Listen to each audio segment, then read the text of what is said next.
Hello, welcome to my channel, The Media. I'm Andrew. I'm no longer a day trader, and I will be using plain sense to explain my stock pick and investment strategies. If you like what you see, subscribe, like, and share. If you're new to investing, great. Use my links to get free stocks with Webull and Robinhood. Now, let's get into it. What is your unique insight that people like myself who are not in the industry does not know? Andrew, I enjoy this interview very much because I appreciate the fact that you came into it with some excellent parallels for us, particularly that one. So thank you. Of course. When you're a disruptor like he is, slash change agent, like I aspire to be or am to some extent, you have this vision, you're an evangelist for change. And in his industry, you pinned it right on the head.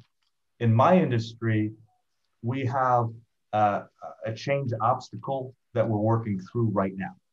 And I call it, it's very, very similar. It's kind of like, hey, we've been doing it this way for the last 50 years, and it's going to take a lot for us to make the change, right? It's that kind of inertia, right? Like our biggest competition, really our only competition is inertia. There's no other technical challenges to us. There's no other competitors to us. Maybe a couple folks might fancy themselves such, but it's not really the case.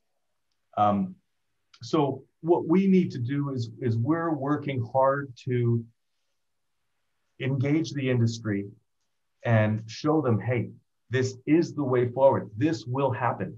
And it's so fascinating because on one hand, you have the rad set of solutions. On the other hand, you have customers that we talk to them all day long, that are dying for this solution, that want this solution, okay? And then in the middle, you have the industry. And you have the industry that is embedded to do things the same way they did last year, just like on Airbnb, right? Where their industry was the regular hotels. No, people are never going to want to share rooms. They're never going to want to rent a room in your house, right? Same kind of thing. In my industry, it's like people are, and this, I'm pretending I'm a security director, they're not going to want to reduce the guards. I don't want to reduce my guards. I get to kind of go in and tell the C-suite, this is what we need, so I'm kind of a little bit exempt from financial requirements. That's going to change.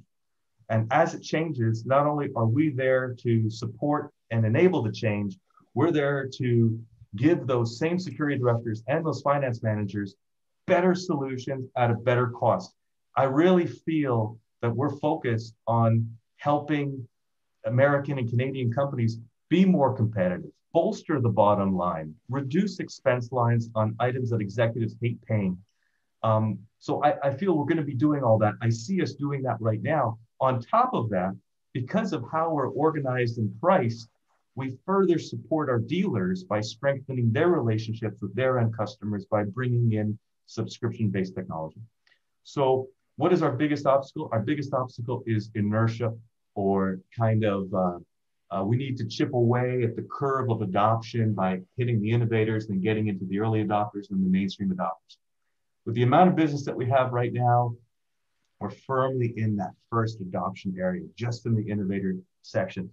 When we hit the tipping point, by the time we hit the tipping point, I expect that AITX is going to be in fantastic financial shape because how we run and how we organize, how efficient we are. But then it'll be game over once we hit that tipping point. I agree with you. I think that there were a few questions to talk about how there may be other competitors. I myself think that when it comes to disruptive innovations, you don't have a competitor. And I know that you had mentioned, as I can recall, was that you said that your platform is different, your product is different. But I think that what the viewer can appreciate would be an expansion on what you had said. If you could elaborate. Are you saying specific to competitors? There were some questions that talks about potential AITX competitors. For instance, I know there's one startup called Nightscope, and which is a robotic that could be armed. To me, perhaps that's different because that's a different product and you're using a different platform. So if you could talk how your product is distinct. I wish I could give you a comprehensive response on this. I really can't. And there's a couple of reasons why. Number one, I'm very far from an expert on anything Nightscope. So any type of, comparison of any of their products versus any of ours, I'm not qualified to give that comparison. I spend zero time doing anything with Nightscope. We sit together on a couple panels from time to time. We used to see each other at trade shows.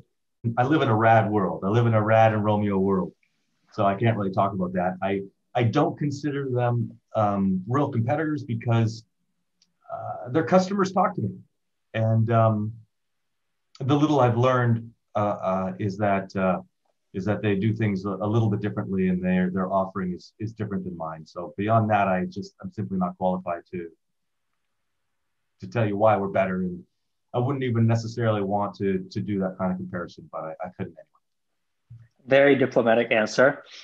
If you could talk about how ATX is disrupting the physical security space. I mean, listen, when we go into a customer and we say, you need a couple cameras here, no problem.